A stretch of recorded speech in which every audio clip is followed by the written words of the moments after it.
গল্পের দর্পণ। এই দর্পণে প্রতিফলিত হবে নানা ধরনের হাসি, কান্না, প্রেম, ভয়, রোমাঞ্চ ও মায়াজালে ঘেরা অনেক গল্পগাথা। নমস্কার। জীবনে যখন যৌবন এসে পড়ে তখন এক আলাদা উন্মাদনা প্রস্তুত হয় আমাদের সকলের মনের মধ্যে।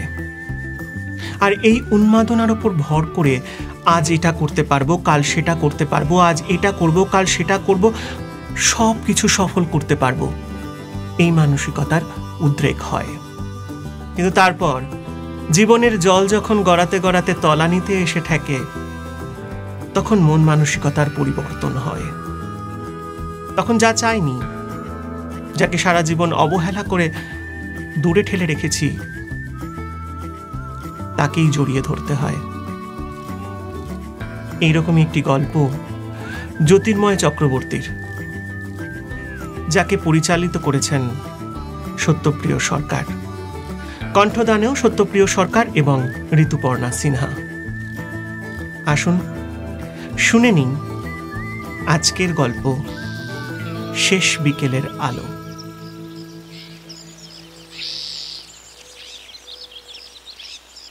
চলার পথে দিনে রাতে দেখা হবে সবার সাথে, তাদের আমি যাব, তারা আমায় যাবে। জীবন আমার চলছে যেমন তেমনি ভাবে। সন্দীপ্তা? সুলগ্না, তুমি এখানে এই বৃদ্ধাশ্রমে? আমারও তো সেই একই প্রশ্ন সন্দীপ্তা। আমি তো ভাবিনি তোমাকে এখানে দেখব।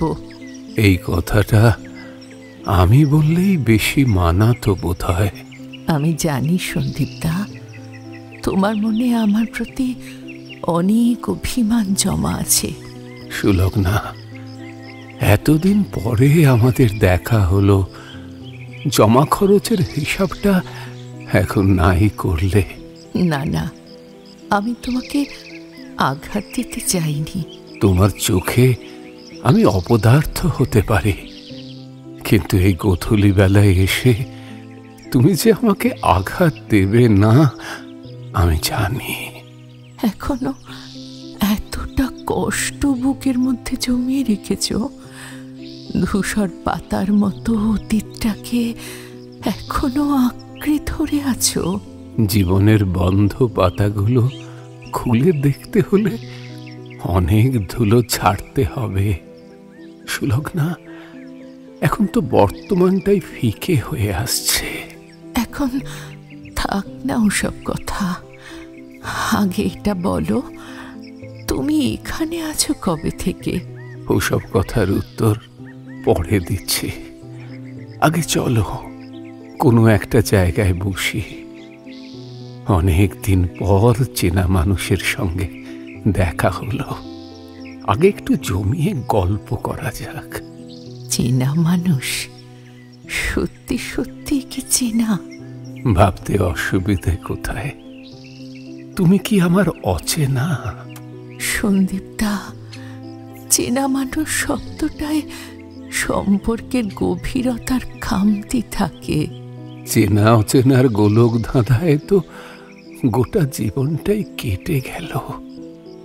তাই এই পড়ন্ত বেলায় অন্য কিছু বলতে ভয় করে সুলগ্না। এসো এখানটায় বসে।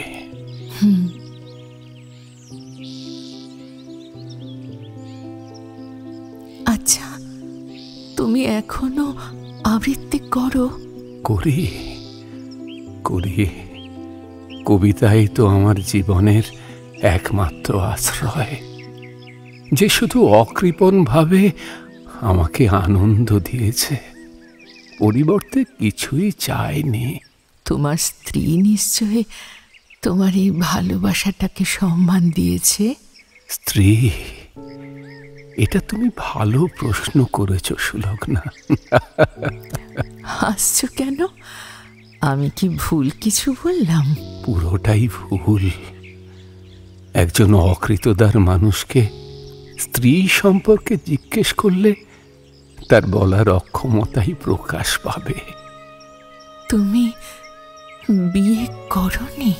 সুলগ্না, বিয়ের একটা শর্ত হলো উভয়কেই উভয়ের পছন্দ হতে হবে। আর পছন্দ শব্দটাতেই তো জানো আমার গেরো আছে। ও, একজন তোমাকে অস্বীকার করেছিল বলে তুমি সেটাকে আঁকড়ে ধরে বসে থাকলে? ভুল বললে সুলগ্না। আমার কাছে জীবন কোনো দিনই একটা বাঁধা ধরা ছক নয়। আমি জীবনকে একমুখী একটা রাস্তা দিয়ে হাঁটতে দিতে চাই না। জীবন মুক্ত, স্বাধীন, অজানাকে আবিষ্কার করাই তার নেশা। নতুন কিছু খোঁজার মধ্যেই তার সার্থকতা। কবিতার মধ্যে আমি যেমন অন্বেষণ করি নতুনের প্রাণ। কতদিন তোমার কণ্ঠে কবিতা শুনিনি, আজ একটা শোনাও না। আমার আর তোমার মধ্যে সবচেয়ে বড় বাধা হয়ে দাঁড়িয়েছিল কবিতা। আজ তাই তুমি শুনতে চাইছো। ইচ্ছে না হলে শুনিও না, আমার তো দাবি করার অধিকার নেই। তোমাকে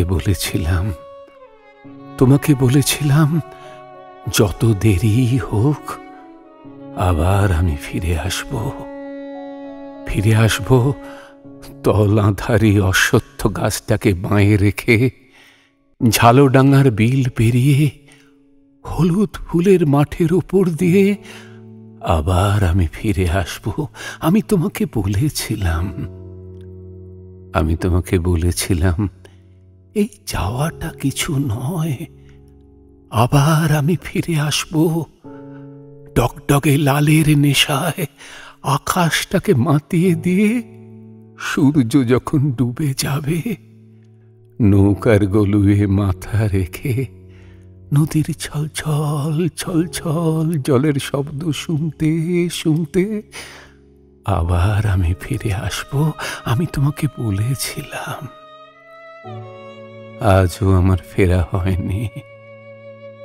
রক্তের সেই আবেগ এখন স্তিমিত হয়ে এসেছে।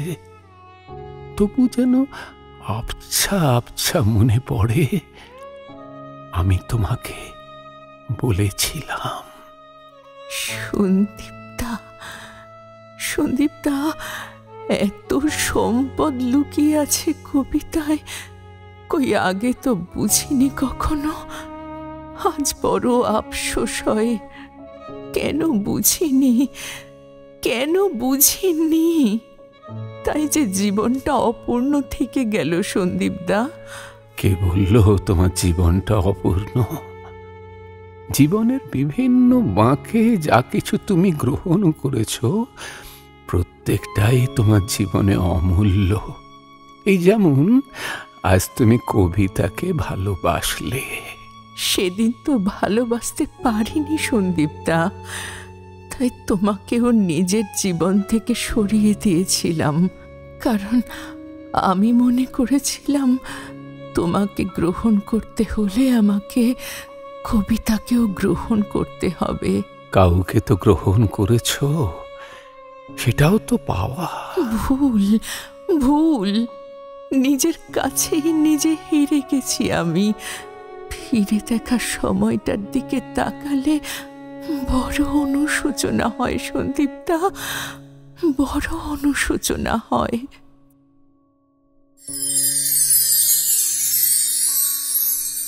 অধরা মাধুরী ভরেছি ছন্দ বন্ধনে, ও যে সুদূর প্রাতের পাখি গাহে সুদূর রাতের গান।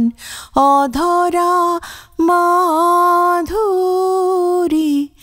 ভরেছি ছন্দ বন্ধনে। সন্দীপদা, কাকে তুমি বেশি ভালোবাসো, আমাকে না কবিতাকে?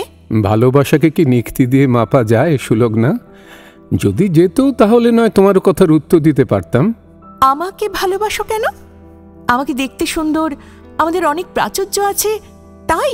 একটাই মোমবাতি, তুমি তাকে কেন দুদিকে জ্বেলেছ? খুব অহংকারী হলে তবেই এমন কাণ্ড করা যায়। তুমি এত অহংকারী কেন? চোখে চোখ রাখতে গেলে অন্য দিকে থাকো, হাতে হাত রাখতে গেলে ঠেলে দাও, হাতের আমলকি মালা হঠাৎ টান মেরে তুমি ফেলে দাও, অথচ তারপরে এত শান্ত স্বরে কথা বলো যেন কিছুই হয়নি, যেন যা কিছু যেমন ছিল ঠিক তেমনই আছে। খুব অহংকারী হলে তবেই এমন কাণ্ড করা যায়। তোমার কবিতার ভাষা আমি বুঝি না, কিন্তু তা বলে তুমি আমাকে এতটা মূর্খ ভেবো না যে তোমার ইঙ্গিতটাও ধরতে পারবো না। তুমি আমাকে অহংকারী বলে বিদ্রূপ করছো। আমি জানি তো আমি অহংকারী। রূপ, যৌবন, আভিজাত্য, শিক্ষা, অর্থ কি নেই আমার? স্মৃতি।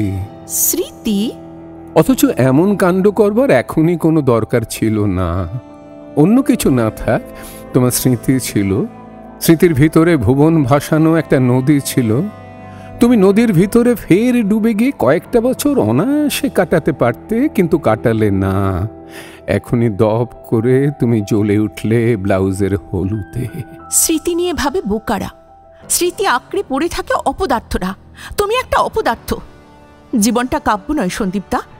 জীবনে কিছু করার চেষ্টা করো। জীবনে সাকসেসটাই শেষ কথা। শুকনো ভালোবাসায় কিছু হয় না। তোমাকে ভালোবেসে আমি ভুল করেছি। ভেবেছিলাম আমার সঙ্গে থাকলে তুমি জীবনের মানে খুঁজে পাবে, বাট আই ওয়াজ রং। খুব অহংকারী হলে তবেই এমন কাণ্ড করা যায়। তুমি এত অহংকারী কেন? একটাই মোমবাতি, তবু অহংকারে তুমি দুদিকে জ্বেলেছ। চুপ করো। তোমার কাব্যি করে কথা আমার আর শুনতে ভালো লাগছে না। তোমাকে স্পষ্ট করে একটা কথা জানিয়ে দিতে চাই, আমাকে পেতে গেলে তোমাকে কবিতা ছাড়তে হবে, না হলে উত্তরটা কিন্তু আমার চাই। চললাম। আগুনের একেবারে মাঝখানে এসে দাঁড়ালে আর আগুন লাগে না। আগে পাশে পাশে থাকতুম, হাত পুড়ে যাবে, মুখ পুড়ে যাবে, বুক পুড়ে যাবে, সর্বদা ভয়ে ছিল। এখন এসে দাঁড়িয়েছি আগুনের একেবারে মাঝখানে। হাত পুড়ে যাচ্ছে, মুখ পুড়ে যাচ্ছে, বুক পুড়ে যাচ্ছে, এখন আর ভয় নেই। এখন ডানায় প্রত্যেক পালকে আগুন। কিন্তু দারুণ অবাক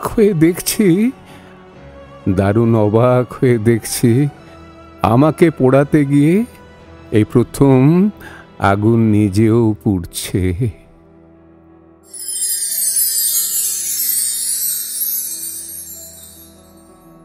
আমাকে পোড়াতে গিয়ে এই প্রথম আগুন নিজেও পুড়ছে। সন্দীপদা, সেদিন আমি যে মরীচিকার পেছনে ছুটেছিলাম তা যে আমার কত বড় ভুল ছিল তা অচিরেই বুঝতে পারলাম। আমি তো যতদূর জানতাম তোমার খুব ভালো ঘরে বিয়ে হয়েছিল, তোমার হাজব্যান্ড খুব প্রতিষ্ঠিত। হ্যাঁ, তুমি ঠিকই বলেছ। অর্থনৈতিক প্রতিষ্ঠা তার একটু বেশিই ছিল। বিলাস বৈভবের কোনো অভাব ছিল না।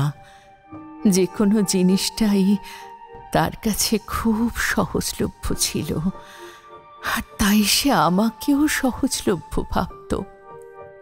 সম্পর্ক যখন অর্থের দাঁড়িপাল্লায় মাপা হয়, তখন সেই সম্পর্কে রেসপেক্ট থাকে না, ভালোবাসা থাকে না কোনো আত্মিক টান। কিন্তু তুমি তো নিজেই তাকে পছন্দ করেছিলে।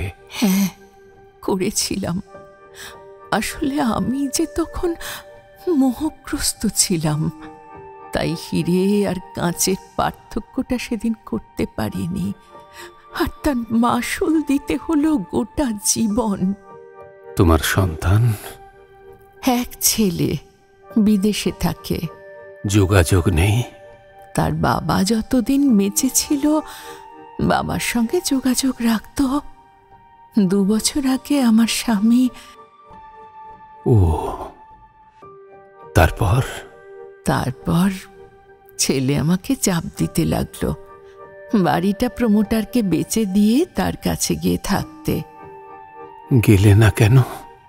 কি লাভ?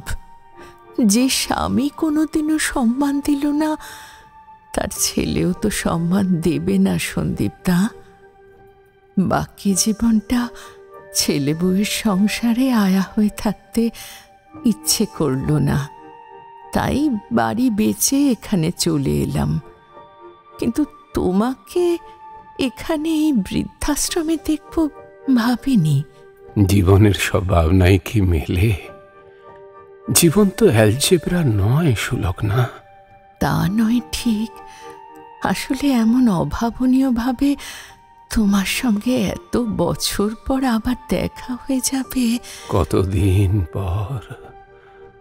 কতদিন পর মেঘ সরে গিয়ে আলো এসে পড়ে ঘরে।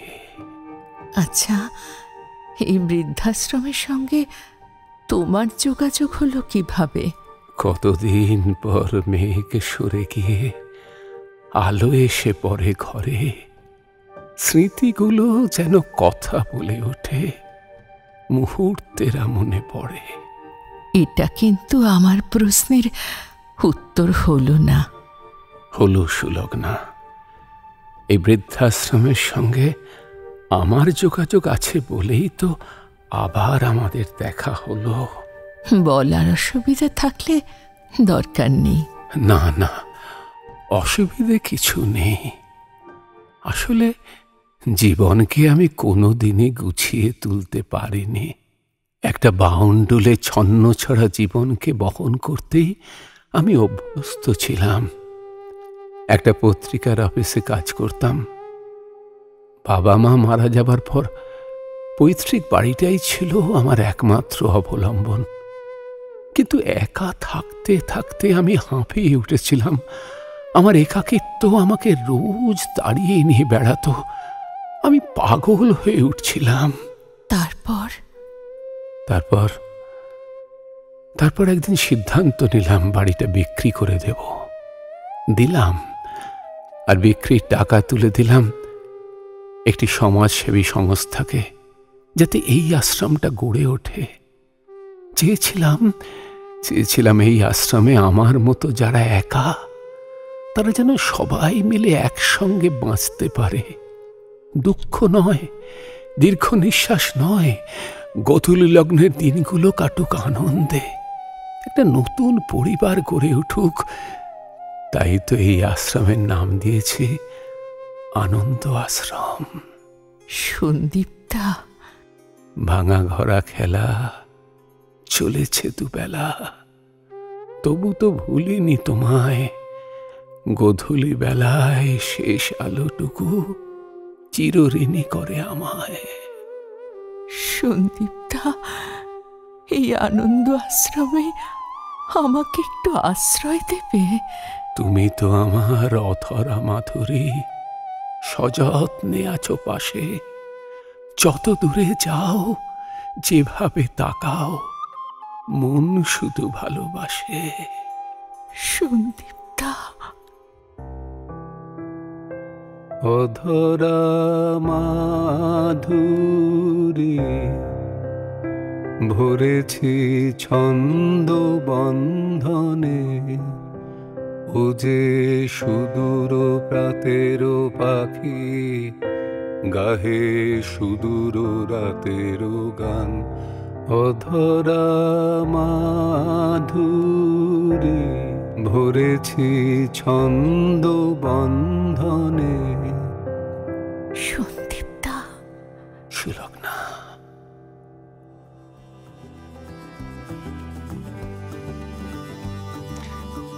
শেষ হয়নি কিন্তু।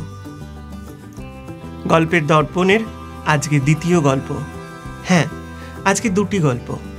দ্বিতীয় গল্পটি হলো মেড ইন হেভেন। মৃত্যুর পর কি প্রেম থাকে?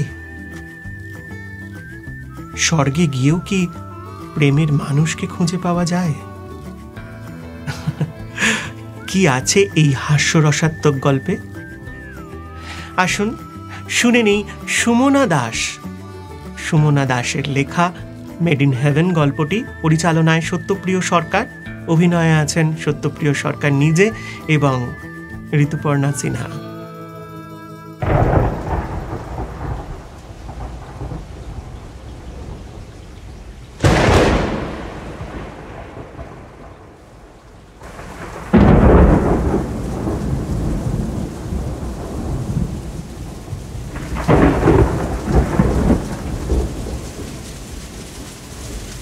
सावन का महीना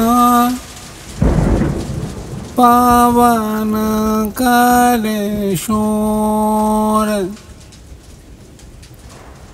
सावन का महीना पावन करे शोर, जियारा रे झूमे जैसे जैसे बलमानाचे मोर, सावन का महीना।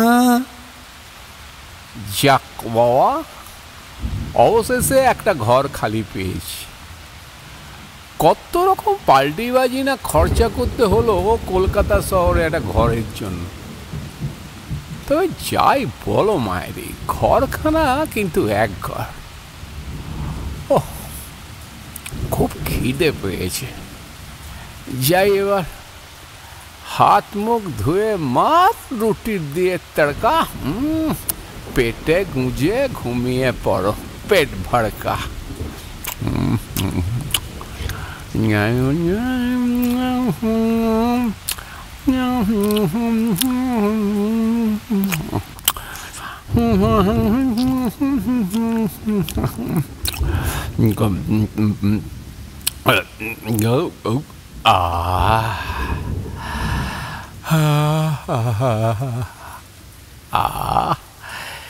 কি সুন্দর ফুরফুরে হাওয়া দিচ্ছে,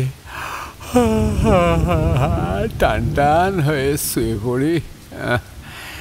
चल छैया छैया छैया छैया, चल छैया छैया छैया छैया, चल छैया छैया छैया छैया, चल छैया छैया।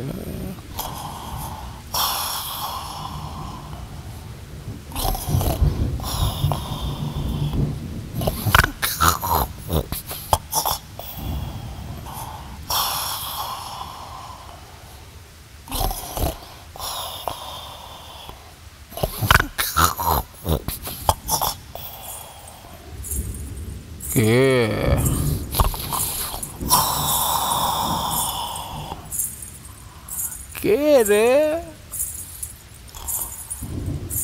কে বে রাতের বেলা নেত্য মারাচ্ছিস? একবার করে এগোচ্ছে, একবার করে পিছোচ্ছে। চোর? চোরদা কি নুপুর পায়ে আসবে?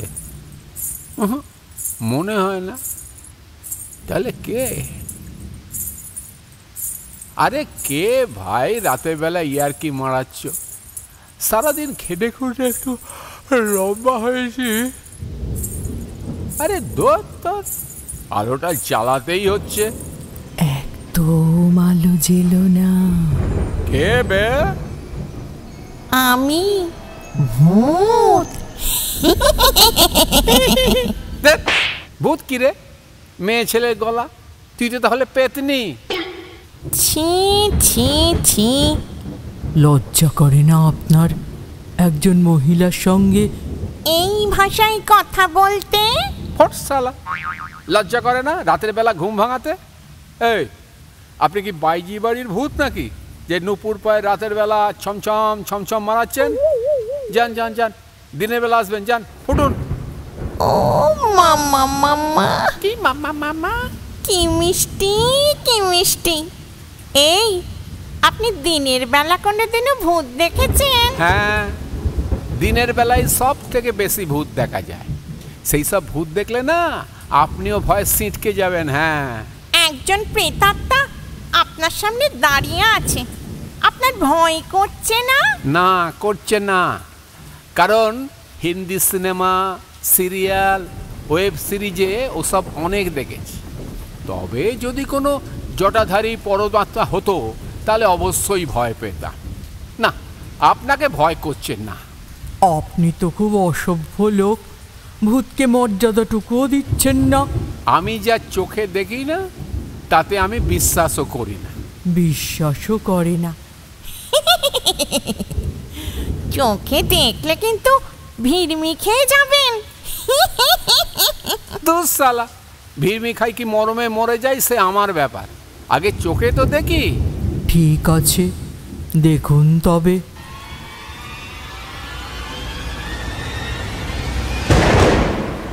আরে গুরু, উঠে বসতে হচ্ছে মায়েরি। পাছা পেরে শাড়ি পরে পেছন ফিরে দাঁড়িয়ে এই যে পুরো একেবারে ঝাক্কাস জিনিস। এবার এবার বদনটা দেখি। যা সালা, এ তো বদন দেখিয়ে কেলো করে দিল। কি ছিড়ি মায়েরি, বড় বড় দাঁত, চোখ ঠিকরে বেরোচ্ছে, কুলোর মতো কান। ধ্যাৎ সালা, মুখটাই যদি সুন্দর না হয় তাহলে তো। থাক থাক, আর বলতে হবে না। লুজ ক্যারেক্টার, লুজ টাইট যাই বলুন, আমার কিচ্ছু যায় আসে না। আচ্ছা আচ্ছা, আপনি কি ভূত হবার আগে মানে যখন বেঁচে ছিলেন তখনও এইরকমই ছিটকুটে মার্কা দেখতে ছিলেন? হ্যাঁ, কেন? বাঁচা গেছে, মরে গেছে। নাহলে আপনার যা ছিটকুটে ছিঁড়ি, আরও 10টা লোক আপনাকে দেখেই হার্ট ফেল করে মরে যেত। আপনি শুধু অসভ্যই নন, ভদ্রতার কিছুই শেখেননি দেখছি। একজন মহিলার সঙ্গে কিভাবে কথা বলতে হয় সেটাও আপনার জানা নেই। তবে আপনি যখন আমাকে দেখে ভয় পাচ্ছেনই না, তখন ভূতের রূপ ছেড়ে নিজের দেহই ধারণ করি। দেখি দেখি। আরে গুরু, আপনি তো হেভি দেখতে ছিলেন মায়েরি, টপকে গেলেন কি করে? সেসব অনেক কথা, আপনার মতো লোকের সঙ্গে বাজে কথা বলে সময় নষ্ট করতে চাই না। আসল কথাটা শুনে রাখুন, এই ঘরটা আমার।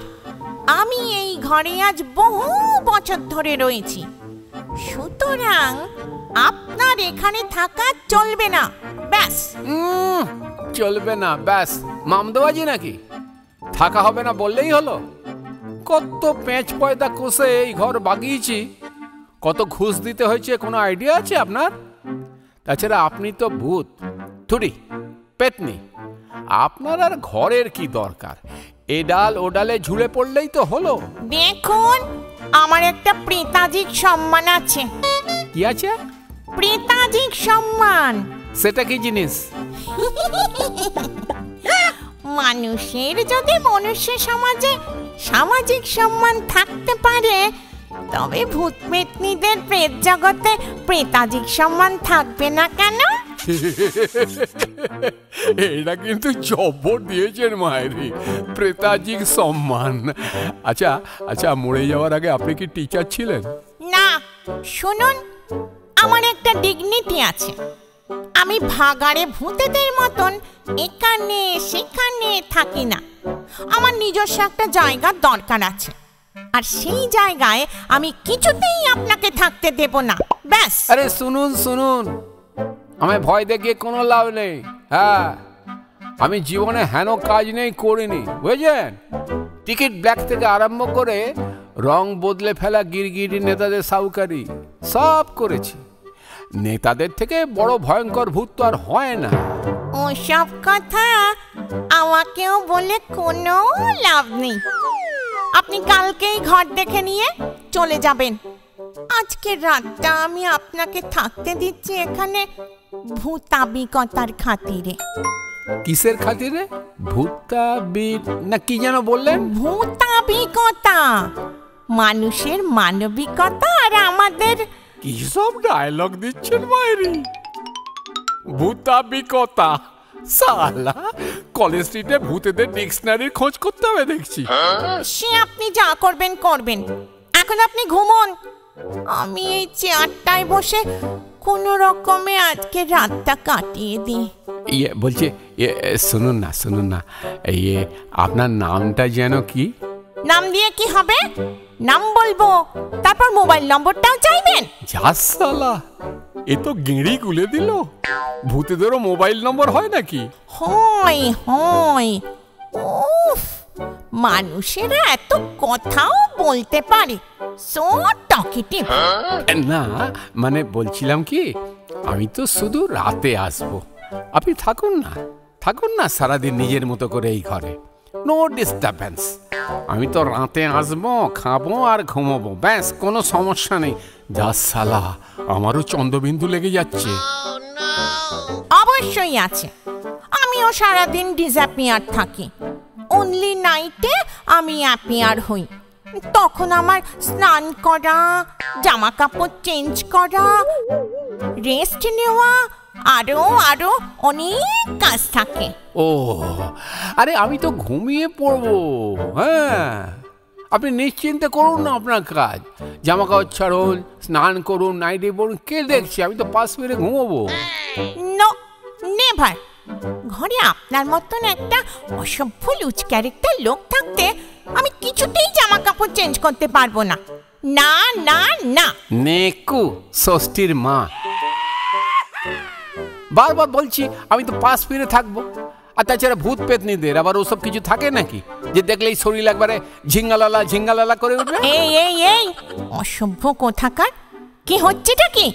মুখের কোনো রাগ ঢাক নেই? থাকে থাকে, সব থাকে, ভূত পেতনিদেরও সব থাকে, সে বুড়ি হোক কি ছুরি। দেখি দেখি দেখি দেখি কেমন থাকে। ওই তো হাড়ে হাড়ে ঠোকাটুকি, কঙ্কাল। হ্যাঁ, পল্টু বাবু, আপনি কি করে বুঝবেন কঙ্কালের মধ্যেও হৃদয় থাকে, কিন্তু আপনারা মানুষেরা সেটা দেখতে পান না। যা সালা, এ তো পুরো সেন্টু খেয়ে গেল। মোড়ে পেটনি হয়ে গেছে, তবু মেয়ে তো ফিগার নিয়ে কথা বললেই ব্যাস সেন্টু। দেখুন, মানুষকে বিশ্বাস করা যায় না। একা মেয়ে পেয়ে আপনি যদি আমাকে, ইস, না না না না না না, আপনার সঙ্গে এক ঘরে আমি সহবাস করতে পারবো না। সহবাস? লাউ ঠালা, ভূতের সঙ্গে সহ, ব্যাপারে জন্মে শুনিনি মায়েরি। আপনাকে স্পষ্ট করে জানিয়ে রাখছি, বিয়ের প্রস্তাব দিয়ে সহবাস করলে ভূত চতুর্দশীর 10 নম্বর ধারায় আপনাকে সশ্রম কারাদণ্ড ভোগ করতে হবে। ইয়ে ম্যাডাম, আপনার সঙ্গে না আমার ওই বাস করার কোনো মানে ইচ্ছে নেই, ঠিক আছে? আপনাকে পরিষ্কার জানিয়ে দিচ্ছি, এই ঘর আমি কোনো মতেই ছাড়ছি না, ব্যাস। এই, আমি যদি আপনাকে অন্য একটা ভালো ঘরের ব্যবস্থা করে দিই? সেখানে আপনি থাকুন। শুনুন, সামনের মাসে আমি বিয়ে করছি, তাই এত খুঁজে এই ঘরটা আমি বের করেছি। ওই যে জানলাটা দেখছে, ওইখানে দাঁড়িয়ে হাতে হাত রেখে আমি আর আমার নতুন বউ রাতের আকাশ দেখব আর গাইব, তুমি যে আমার ওগো, তুমি যে আমার ওগো তুমি। তাই আপনার এ ঘরে থাকা হবে না, ব্যাস। আপনাকেও জানিয়ে দিই, এই ঘরে বিগত কয়েক বছর ধরে আমি থাকি। আপনি সকালবেলায় এসে ঢুকে পড়লেই ঘরটা আপনার হয়ে যাবে, ভুলেও কখনো ভাববেন না। তাছাড়া আমি এক্ষুনি ঠিক করলাম, আমিও সামনের মাসেই বিয়ে করব, আর স্বামীর সঙ্গে ওই জানলা দিয়েই রাতের আকাশে উড়ন্ত মেঘের আড়ালে চাঁদ দেখব আর গাইব, বাঁশ বাগানের মাথার ওপর চাঁদ উঠেছে ওই। ভূতের বাপের বিয়ে শুনেছি, কিন্তু ভূতের বিয়ে বাপের জন্মেও শুনিনি। তো কি কি মেনু হবে বিয়েতে? হ্যাঁ, পচা বেড়ালের চচ্চড়ি, টিকটিকি রম্বল আর ইঁদুরের ডালনা নাকি?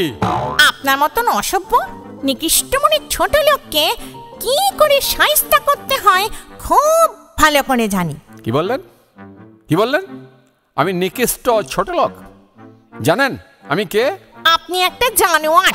এই, আমি আমি হেভি রেগে যাচ্ছি, কিন্তু আমার মটকা গরম হয়ে যাচ্ছে। কিন্তু আপনি একটা মানুষ। মানুষ? আমাকে মানুষ বলে খিস্তি করলেন? আমি কিন্তু এবার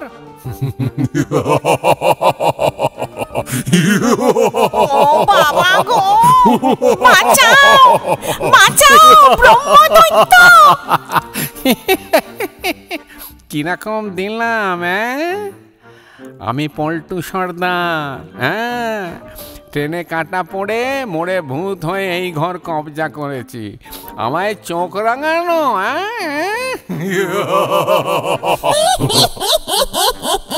এই এই এই এই এই এই, তুমি হাসছো কেন? আমি জানতাম। কি কি জানতে? কি? তোমাকে। হ্যাঁ, আমার বাবা আমাকে পাঠিয়েছে তোমায় দেখার জন্য, ছেলে পছন্দ করতে। আর ছেলে দেখার সঙ্গে সঙ্গে তার ঘরও দেখে আসতে বলেছে।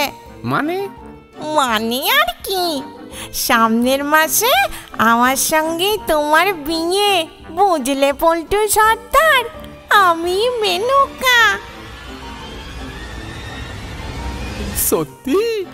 তুমি মেনকা? তুমি মেনকা? হ্যাঁ গো মেনকা রানী, তুমি ভারী সুন্দরী। তোমার রূপের বয়লা রে, মন যে আমার কয়লা রে। মরি ও মেনকা, এই মেনকা, ও মেনকা, এই মেনকা, ও মেনকা। এই দেখো না, এই প্রথম দেখেই না আমার তোমাকে খুব পছন্দ হয়েছে। তোমাকে রাগাচ্ছিলাম একটু, রেগে গেলে তোমাকে কি সুন্দরটাই না লাগে গো। দুষ্টু। এই বলো না গো, বলো না, আমাকে তোমার পছন্দ হয়েছে তো? পছন্দ, খুব পছন্দ হয়েছে। তবে তোমার ওই মানুষ রূপটা না আমার বেশি পছন্দ হয়েছে। একটু দুষ্টু, একটু লুচকা দেখতাম। মেনকা, ও মেনকা, এই মেনকা, মেনকা দেখো দেখো দেখো কি সুন্দর চাঁদ উঠেছে। আমার না গান শুনতে ইচ্ছে করছে। গাও না গো, ওই যে বাঁশ দেওয়া গানটা তখন গাইছিলে, একটু গাও না গো ওই বাঁশ দেওয়া গানটা। বাঁশ বাগানের মাথার ওপর চাঁদ উঠেছে, ওই মাগো আমার শোলক বলা কাজলা দিদি কই। বাঁশ বাগানের মাথার ওপর চাঁদ উঠেছে, ওই এমন সময় কোথায় গেলে মেনকা তুমি? কই কই কই কই কই। আমি এখানে, জানিলাই? জানিলাই? বাঁশ বাগানের মাথার ওপর চাঁদ উঠেছে, ওই মাগো আমার শোলক বলা কাজলা দিদি কই। এমন সময় তোমায় পেলুম মেনকা তুমি। এই এই এই এই এই বাঁশ বাগানের মাথার ওপর চাঁদ উঠেছে, ওই।